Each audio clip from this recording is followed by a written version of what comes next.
Welcome viewer, সবাইকে আরও একবার স্বাগত জানাচ্ছি আমাদের পরবর্তী টিউটোরিয়াল লেকচার 6 এর পার্ট 1 দেখার জন্য। আমরা আজকে এই টিউটোরিয়ালে যেসব বিষয় নিয়ে আপনাদের সামনে উপস্থাপন করব তার ভিতরে উল্লেখযোগ্য হচ্ছে ব্যাকগ্রাউন্ড। আমরা সাপোজ আমাদের যে এতদিন HTML পেজগুলো তৈরি করেছিলাম, তো সেই সব পেজে আমরা কিভাবে তার ব্যাকগ্রাউন্ডটা ইমপ্লিমেন্ট করতে পারি, আমরা এই ব্যাকগ্রাউন্ডটার মাধ্যমে সেটা দেখাবো। সেকেন্ড, আমরা যে কাজটা করব টেক্সট অ্যালাইনমেন্ট, আমরা কিভাবে কোনো একটা টেক্সটকে লেফটে, রাইটে অথবা সেন্টারে নিয়ে যেতে পারি। তারপরে যে কাজটা করব আমরা টেক্সট কালার, আমরা সেই টেক্সটটাকে কিভাবে কালারিং করতে পারি আমাদের স্টাইল শিটের মাধ্যমে। দেন আমরা যে কাজটা করব, আমাদেরকে অবশ্যই টেক্সট ট্রান্সফরমেশন, আমরা ইচ্ছা করলে আমাদের যে টেক্সটগুলো থাকবে সেগুলোকে আপার কেস বা লোয়ার কেস অথবা ইচ্ছা করলে স্মল অথবা বিগ এগুলো করতে পারি। তারপর যে কাজটা করব আমরা টেক্সট ডেকোরেশন, আমরা আমাদের ওই টেক্সটটাকে খুব সুন্দরভাবে আমরা ডেকোরেশন করতে পারি। তো মেনলি আজকে আমাদের যে টিউটোরিয়ালটা, এই টিউটোরিয়ালটা থাকবে টেক্সটের উপর, যে টেক্সটটাকে কিভাবে আমরা কাস্টমাইজ করতে পারি। তো চলুন শুরু করা যাক আজকে টিউটোরিয়াল। আর তার আগে বলে নিই, আমাদের এই টিউটোরিয়ালগুলোর অবশ্যই আমরা অ্যাডোব ড্রিমওয়েভার সফটওয়্যারের সাহায্যে ইউজ করব, এবং সেই ড্রিমওয়েভারে দুটো ফাইল ক্রিয়েট করতে হবে আমাদেরকে, একটা HTML আর একটা হচ্ছে CSS। তো প্রথমে আমরা যে কাজটা করব, আমরা একটা HTML ফাইল ক্রিয়েট করে নিব। তো আমরা এখন ফার্স্টে একটা HTML ফাইল ক্রিয়েট করে নিই।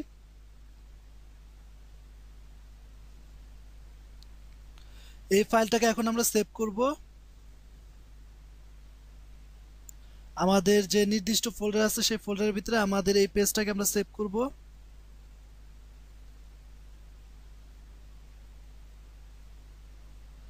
আমরা এই ফাইলটার নাম দিচ্ছি basic.htm। তারপর ফাইলটাকে সেভ করব।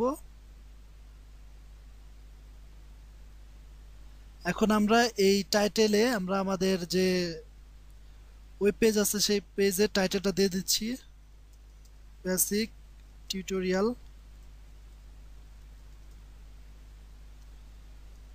এবার আমরা যে কাজটা করব, আমরা একটা CSS ফাইল ক্রিয়েট করব। তো এর জন্য ফাইল অপশন থেকে আমরা নিউতে ক্লিক করব এবং সেখান থেকে আমরা CSS চুজ করে ক্রিয়েট অপশনটা ক্লিক করব। তারপর আমরা আমাদের এই যে নতুন একটা ফাইল CSS ফাইল ক্রিয়েট করলাম, এটাকে আমরা সেভ করব। অবশ্যই এটার নামও দিচ্ছি আমি basic.css। তারপর আমরা এই ফাইলটাকে সেভ করলাম। এবার এটাকে আমরা জাস্ট ডিলিট করে দিই। তারপর আমরা যে কাজটা করব, হেড ট্যাগের উপরে আমরা যে ফাইলটা CSS ফাইলটা ক্রিয়েট করেছিলাম সেই ফাইলটা আমাদের HTML ফাইলে আমরা লিংক করে দিব। লিংক, তার রিলেশন দিচ্ছি স্টাইল, যেহেতু CSS এর কাজ স্টাইলের কাজ করা, এবং পরবর্তীতে তার টাইপটা বলে দিতে পারি আমরা text/css। আর সবচেয়ে ইম্পর্টেন্ট যে কাজটা, রিলেশন করার ক্ষেত্রে একটা পেজ আর একটা পেজের মধ্যে লিংক আপ করার জন্য আমরা অবশ্যই হাইপার রেফারেন্সটা বলে দিতে পারি basic.css। তারপর আমরা এটাকে ক্লোজ করলাম। এবার যদি আমরা ফাইলটাকে সেভ করি, আমাদের এই সফটওয়্যারটা রিলোড করি, তাহলে দেখতে পাবো যে আমাদের যে CSS ফাইলটা ক্রিয়েট করেছিলাম সেই CSS ফাইলটা আমাদের HTML পেজের সাথে সাকসেসফুলি ভাবে অ্যাড হয়েছে। তো তারপরে যে কাজটা করব, আমরা এই সবগুলো তুলে দিব। তুলে দেওয়ার পরে আমরা বডিতে, তো বডিতে ফার্স্টে যে কাজটা করব, আমরা একটা S3 ট্যাগ নিব, S2 ট্যাগ নিচ্ছি, এবং এখানে আমি বলে দিচ্ছি যে নিলয় আইটি শপ। তারপর যে কাজটা করব, আমি এখানটায় কিছু প্যারাগ্রাফ নিব। তারপর যে কাজটা করব, আমরা এই প্যারাগ্রাফ ট্যাগের ভিতরে আমরা জাস্ট কিছু লিখে জাস্ট এই ফাইলটাকে সেভ করতে পারি। আর আমাদের এই ফাইলটাকে ইচ্ছা করলে আমরা আমাদের নিজের দেখার সুবিধার্থে কাস্টমাইজ করে নিতে পারি। সাপোজ এখানটায় আমরা যদি এখানে ব্রেক দেই PR, তারপর আবার এটাকে একটু ট্যাবের মাধ্যমে সরিয়ে দিচ্ছি। তারপর এই পজিশনটায় আর একটা ব্রেক দিচ্ছি। এবার ফাইলটাকে সেভ করি। তো এরপরে যে কাজটা করব, আমরা আমাদের এই H2 এবং S প্যারাগ্রাফ ট্যাগের জন্য আমাদের যে এক্সটার্নাল সিএসএস পেজ আছে, তো ওখানটায় যে কাজটা করতে হবে আমাদেরকে, ফার্স্টে আমরা বলেছিলাম যে আমরা একটা ব্যাকগ্রাউন্ড নিব। তো আমরা প্রথমে আমাদের ব্যাকগ্রাউন্ডটা নিয়ে নেই। তো ব্যাকগ্রাউন্ড অবশ্যই যেহেতু বডির ভিতরে থাকে, সুতরাং শুধু আমি বডি টাইপ করে দিচ্ছি। আর আমরা জানি যে আমাদের বাকি কাজগুলো আমরা আমাদের ব্রাউজারের সাহায্যে করব। তো সুতরাং জাস্ট যে ট্যাক্স সিলেকশনটা, সেই সিলেকশনটা আমি দিয়ে দিচ্ছি। তারপর যে কাজটা করব, H2 নিব, H2 ট্যাক্স সিলেকশন। তো সিমিলারলি এটার জন্য আমরা সিনট্যাক্সটা লিখে রাখতেছি, আর বাকি কাজটা আমরা ব্রাউজারে করব। তারপরে পি ট্যাগ নিচ্ছি।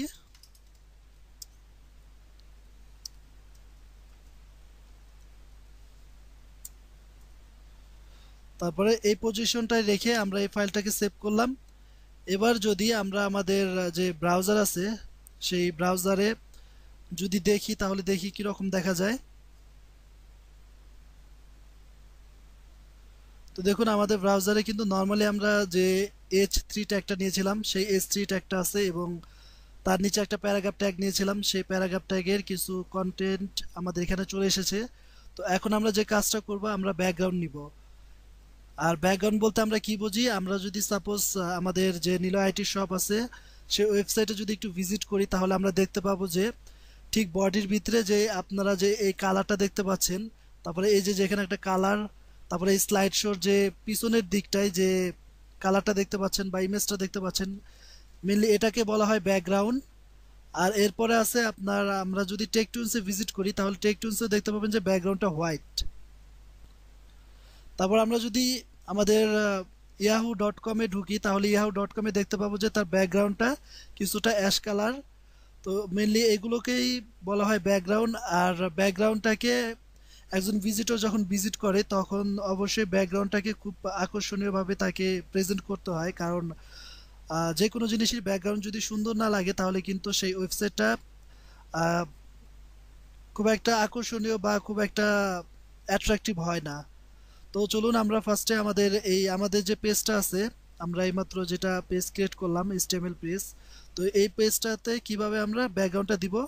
তো এই জন্য আপনাদেরকে যে কাজটা করতে হবে, রাইট মাউস ক্লিক করার পর ইন্সপেক্ট এলিমেন্ট নামে যে মোজিলা ফায়ারফক্সের বাই ডিফল্ট ওয়েব ডেভেলপারদের জন্য এটা তৈরি করা থাকে, ওটাতে ক্লিক করলাম। তো তারপরে এখন দেখুন,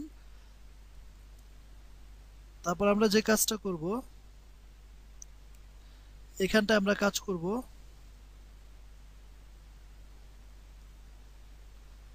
আমি একটু জাস্ট আমাদের কাজের সুবিধার্থে আমাদের এটাকে একটু সাজিয়ে নিচ্ছি। তারপর আমরা এখানে ব্যাকগ্রাউন্ডটা বলে দিতে পারি। সাপোজ আমি ব্যাকগ্রাউন্ড দিচ্ছি,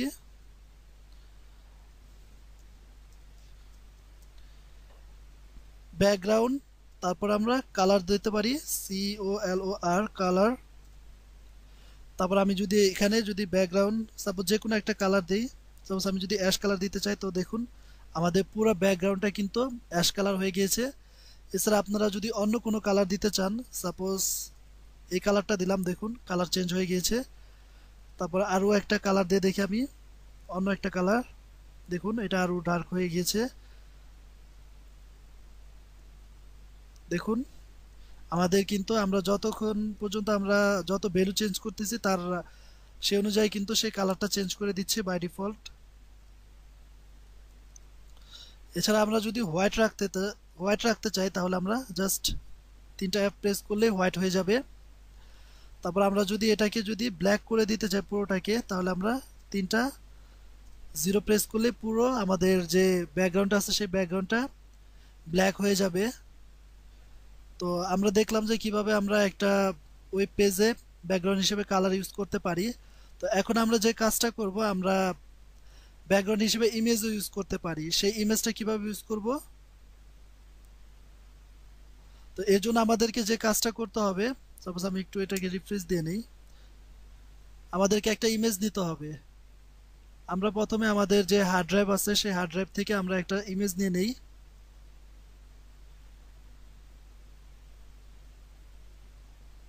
সাপোজ এই ইমেজটা আমি নিচ্ছি, এরপর আমাদের যে ফোল্ডার আছে সেই ফোল্ডারের ভিতরে আমি সেই ইমেজটাকে পেস্ট করে দিলাম। তো তার আগে আগে একটু দেখাই নেই ইমেজটা কিরকম।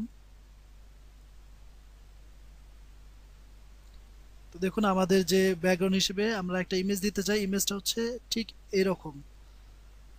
তো এই ইমেজটাকে আমরা ব্যাকগ্রাউন্ড হিসেবে কিভাবে ব্যবহার করতে পারি, তো জাস্ট আমরা এই বডিতে তার ব্যাকগ্রাউন্ড অপশন থেকে তারপরে ইউআরএল অপশন চুজ করব এবং সেখান থেকে আমরা সেই ইমেজটাকে নিয়ে আসব।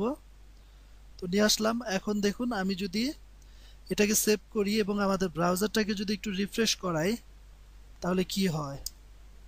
তো দেখুন আমাদের ব্যাকগ্রাউন্ডটা এরকম হয়ে গিয়েছে। এরপর আমরা যে কাজটা করব, আমাদের আরেকবার এই ব্রাউজারটাকে একটু রিফ্রেশ করাই। তো আমাদের যে এই টেক্সটগুলো আছে এই টেক্সটগুলোকে অ্যালাইনমেন্ট করতে পারি।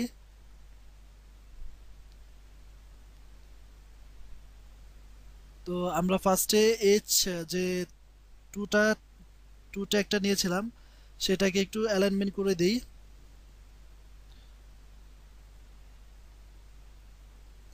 তো এর জন্য আমি জাস্ট টেক্সট অ্যালাইন নামে যে অপশনটা আছে সেই অপশনটা সিলেক্ট করে তাকে আমি বলে দিলাম সেন্টার। অথবা দেখুন এটা কিন্তু সেন্টারে চলে গিয়েছে। অথবা আমি রাইট বলে দিলে এটা রাইটে চলে যাবে।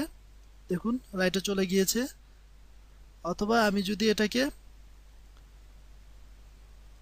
লেফটে বলে দিই তাহলে কিন্তু সে কিন্তু লেফটেই থাকবে। তো আমি ফার্স্টে এটাকে সেন্টারে দিলাম। তারপরে যে কাজটা করব আমরা এই অ্যালাইনটাকে আমরা এখন একটা কাজ করতে পারি, যে আমাদের যে নীল আইটি শপ আছে সেটাকে আমরা একটু কালার করতে পারি। টেক্সট কালার করার জন্য টেক্সটকে জাস্ট COLOR এই যে কোডটুকু আছে এই কোডটা লিখলেই চলবে। এখন আমরা যে কোনো একটা ভ্যালু দিতে পারি কালারের।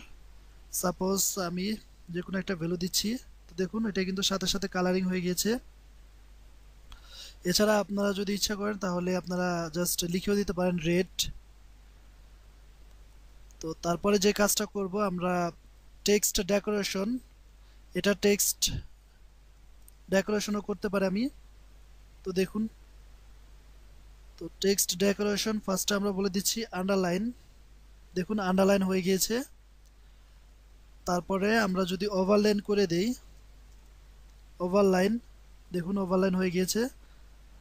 এরপরে আমরা যদি এটাকে টেক্সট ডেকোরেশন নান করে দিই তাহলে এটা কিন্তু আর টেক্সট ডেকোরেশন হবে না। তো আমরা এটাকে টেক্সট আন্ডারলাইন করে দিচ্ছি। তো তারপর আমরা যে কাজটা করব আমরা এই পুরোটাকে কপি করব।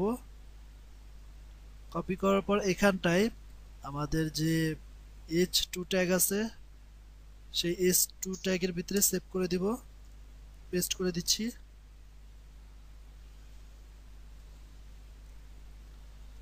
তারপর আমরা যে কাজটা করব সিমিলারলি আমাদের পি ট্যাগের জন্য আমরা এই কাজগুলো করতে পারি। তো চলুন পি ট্যাগের জন্য আমরা কাজগুলো করে ফেলি। তো এখানটায় আমরা ফার্স্টে টেক্সট অ্যালাইনমেন্ট দিচ্ছি সেন্টার এবং টেক্সট ডেকোরেশন দিচ্ছি ওভারলাইন। তারপরে আমরা একটা কাজ করতে পারি, এটাকে কালার দিয়ে দিতে পারি। তো কালার দেওয়ার জন্য অবশ্যই আমাদেরকে আমরা এটাকে দিচ্ছি গ্রিন কালার, অথবা এটাকে আমরা হোয়াইট দিতে পারি। তো হোয়াইট দেওয়ার পরে আমরা এটার যে টেক্সট ট্রান্সফর্ম করে দিতে পারি। প্রত্যেকটা লেখাকে আমি লয়ার কেস দেখাতে চাই। তো দেখুন প্রত্যেকটা লেখাকে সে কিন্তু লয়ার কেস দেখাবে। তো তারপর এই পুরো কোডটুকুকে কপি করে আমাদের ড্রিমওয়েভারে আমরা সেই পি ট্যাগের ভিতরে যে পি সিলেকশন ট্যাগ, তো সেটার ভিতরে আমরা পেস্ট করে দিই। তারপরে সিমিলারলি ওটাকে জাস্ট একটু মডিফাই করার জন্য সাজানোর জন্য এই কাজটা করতে পারি। তো তারপর আমি Ctrl+S দিয়ে সেভ করার পর আমাদের ব্রাউজারটাকে যদি রিফ্রেশ করাই তো দেখুন আমাদের যে টোটাল ডিজাইনটা সেই ডিজাইনটা কিন্তু এরকম হয়ে যাবে। তো আজকে মোটামুটি এই লেকচারে এই বিষয়গুলো নিয়েই আলোচনা করা হয়েছে। তো তো আশা করি আপনারা এই লেকচারটা দেখে আপনারা অনেক কিছু শিখতে পেরেছেন। তো এরপর যে টিউটোরিয়ালগুলো থাকবে সেই টিউটোরিয়ালগুলো দেখার আমন্ত্রণ জানিয়ে এখানে শেষ করছি। সবাই ভালো থাকবেন, আর বেশি বেশি করে আমার এই টিউটোরিয়ালগুলো আপনাদের social media like Facebook, Twitter, Yahoo এইসব ওয়েবসাইটে শেয়ার করবেন যাতে সবাই দেখার সুযোগ পায়।